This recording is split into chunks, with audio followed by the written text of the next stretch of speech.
আজকে গৌতম বুদ্ধের একটি মূল্যবান কাহিনী বলবো। একসময় বুদ্ধ একটি গ্রামে ভ্রমণ করছিলেন।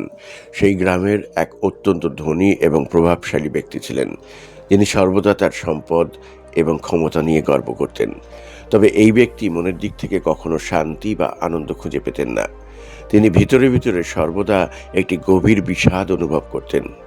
একদিন সেই ধনী ব্যক্তি বুদ্ধের কাছে এসে জিজ্ঞেস করলেন, হে জ্ঞানী, আমার সবই আছে, বিশাল বাড়ি, অনেক ধনসম্পদ, সমাজে প্রতিপত্তি, তবুও কেন আমার হৃদয়ে এত অশান্তি?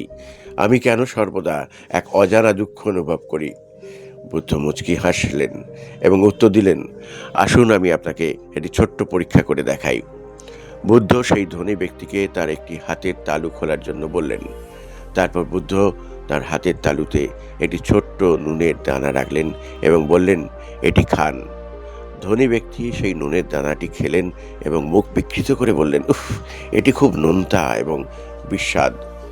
এরপর বুদ্ধ ধনী ব্যক্তিকে সঙ্গে নিয়ে গ্রামের একটি শান্ত হ্রদের ধারে গেলেন। বুদ্ধ তার হাতের থলি থেকে এক মুঠো নুন বের করে হ্রদের জলে মিশিয়ে দিলেন।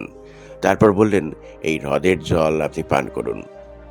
ধনী ব্যক্তি সেই হ্রদের জল পান করলেন। জল ছিল মিষ্টি এবং সতেজ। বুদ্ধ তখন ধনী ব্যক্তিকে বললেন, আপনি কি পার্থক্য বুঝতে পারছেন? নুনের দানা ছিল যখন আপনার হাতের তালুতে, যা খুবই ছোট একটি পাত্র, তাই এটি আপনার স্বাদকে সম্পূর্ণরূপে তিক্ত করে দিয়েছে। আর নুন ছিল যখন হ্রদের জলে, যা একটি বিশাল পাত্র। নুন একই ছিল, কিন্তু পাত্রটি ছিল অনেক বড়। বুদ্ধ এরপর ব্যাখ্যা করলেন, এই নুনের দানা হলো আপনার জীবনের দুঃখ, কষ্ট, বিষাদ এবং ব্যর্থতা।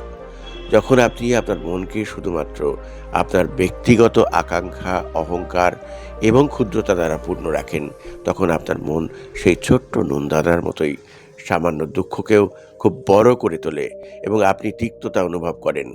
কিন্তু যখন আপনি আপনার মনকে সেই বিশাল হ্রদের মতো উদার করেন, যখন আপনি আপনার মনকে সহানুভূতি, জ্ঞান, দানশীলতা এবং অপরের জন্য ভালোবাসা দিয়ে পূর্ণ করেন, তখন জীবনের দুঃখ কষ্টগুলি সেই হ্রদের নুনের মতো হয়ে যায়।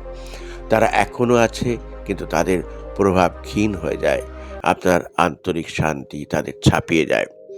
তো বন্ধুরা, আপনার জীবনের দুঃখের পরিমাণ কমিয়ে আনা সম্ভব নয়, কিন্তু আপনার মনের পাত্রকে বড় করে তোলা সম্ভব। আপনার মনকে উদারতা এবং সহমর্মিতা দিয়ে পূর্ণ করুন। দেখবেন ছোটোখাটো দুঃখ আর আপনাকে বিচলিত করতে পারবে না। আজকের মতো ভিডিওটি এখানে শেষ করলাম। ভালো থাকবেন সবাই। আবার দেখা হবে পরবর্তী ভিডিওতে। নমস্কার।